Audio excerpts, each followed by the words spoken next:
What's going on, my fellow Raiders, Doomers, Crusaders, Scullies, Fivers, and Whip enthusiasts out there?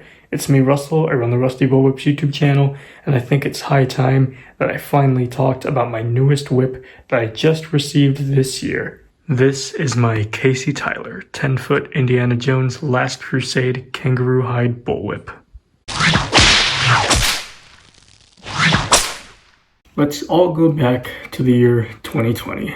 I know that's kind of hard to look back on, but I promise that it'll be significant to this.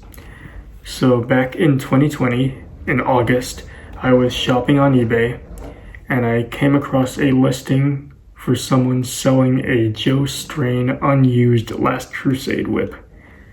And I was so excited. I remember watching the auction like a hawk. I remember being so excited that I finally won the auction when it was done. I spent a crap ton of money on that whip. But when it finally got to me, I was so very happy. I had it for a few months, and then in February of, I think 2021, something very tragic happened. It broke. The whip basically broke, and it was my fault. I was trying to fix it, and it broke, and I unfortunately had to throw it away. I know, sacrilege, right? So I was very disheartened by that, and I never thought I would ever have something as good as that ever again. But flash forward to 2024. On January 6th, 2024, I attended the LA Whip convention hosted by Adam Winrich, and it was there that I got to meet Richard Cottrell of Mallory Whip Co. Just an outstanding gentleman with outstanding service and amazing whips. And he had this 10-foot Casey Tyler Last Crusade bullwhip for sale. And I knew I had to have it. I was super excited just to see it. I cracked it a couple of times. I was thinking about it, walking back and forth around the convention, thinking if I should get the whip, until I finally decided, you know what, might as well, right? And it wasn't until later on in the convention when I was playing around with it and I got a closer look at it that it reminded me so much of my old Joe Strain whip that I had lost all those years ago.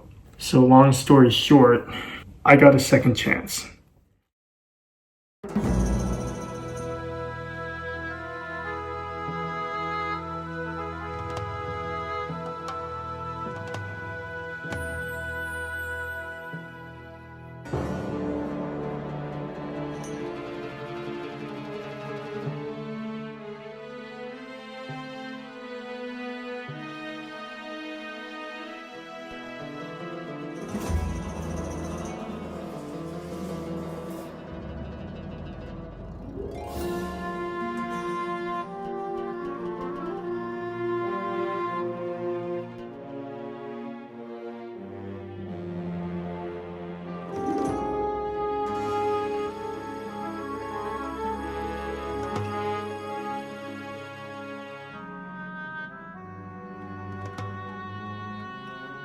This whip is absolutely gorgeous.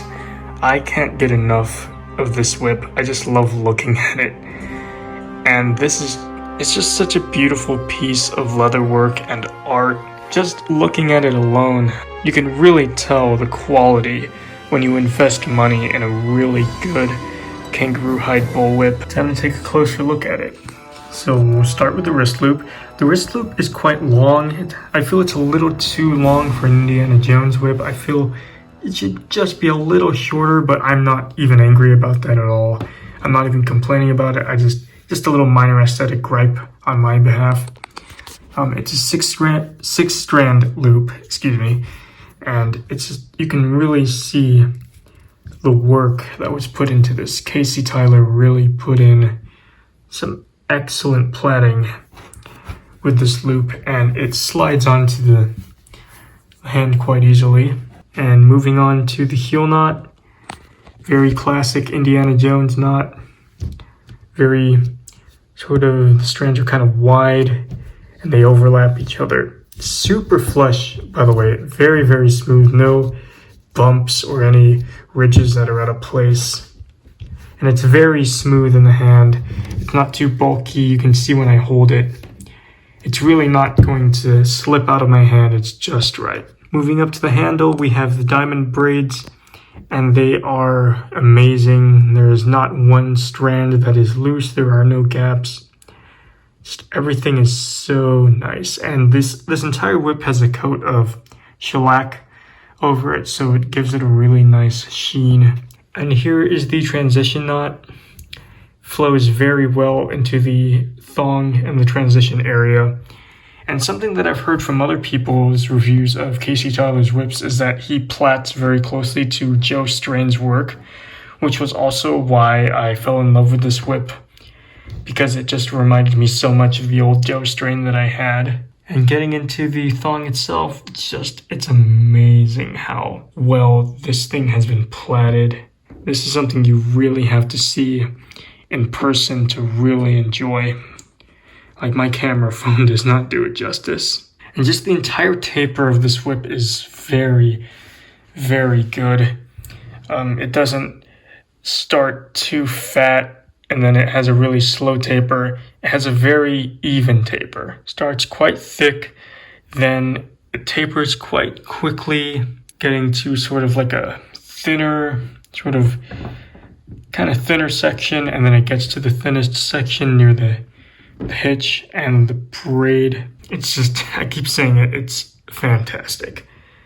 And here's the fall hitch. The fall hitch is very Joe Strain-esque, but it has longer tassels, so it kind of reminds me a little bit of a David Morgan whip. And it holds the fall very well. But if you couldn't tell by the last footage that I showed, I did replace the fall very recently. Surprise, surprise, I did it again. Why do I do it? I don't know. I just like doing that for some weird reason. And there's the cracker, which is also replaced. It is my own black nylon cracker. When I got this at the LA WhipCon, everybody wanted to give this thing a crack when it was brand new because it just looked so nice. And I can't blame them.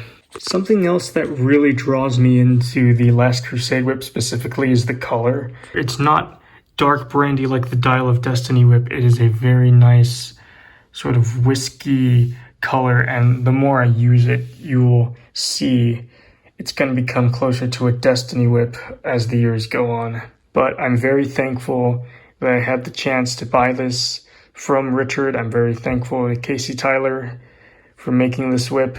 So if they see this video, thank you guys so much. I really appreciate it. All right, enough about me rambling about the whip. It's time to go outside and give it a couple of cracks.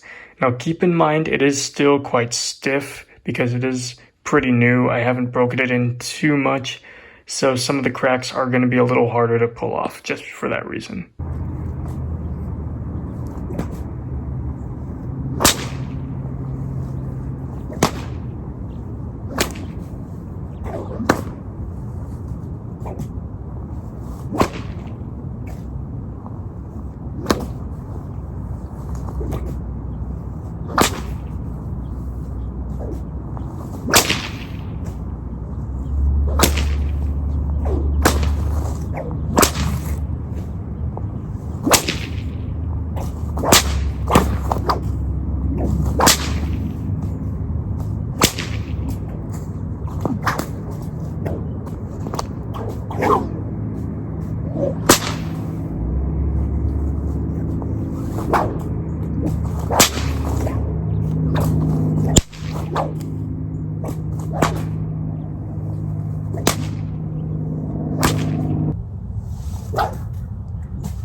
So that was the review of this Casey Tyler 10-foot Last Crusade bullwhip.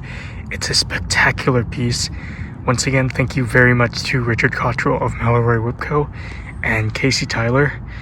And thanks for watching this video, guys. See you guys soon.